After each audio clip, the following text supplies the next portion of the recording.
baked goat cheese pasta. So I started by adding some cherry tomatoes to a baking dish, and I'm drizzling on some olive oil.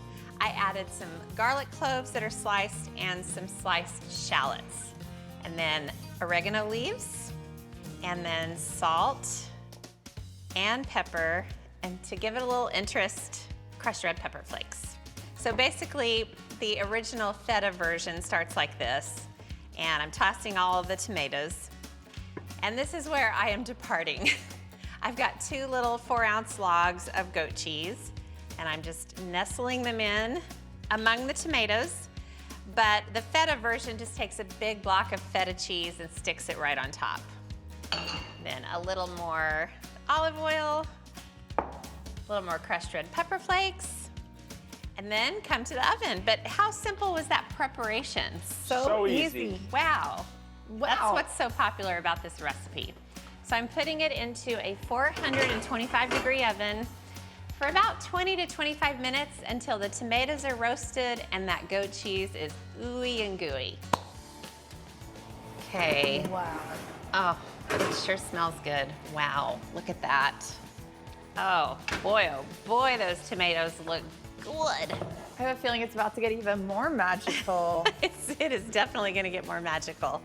So before I start stirring things up, literally and figuratively, I'm gonna add a couple of big spoonfuls of pesto, because pesto makes everything even more amazing. And I've already got some cooked pasta, so I'm gonna go ahead and add that in. I'll hold some back just in case. And then I saved some of the hot pasta water, and I'm gonna pour in just a little bit just to make sure this stays really saucy and wonderful. I love that there are little like charred pieces of garlic here and there.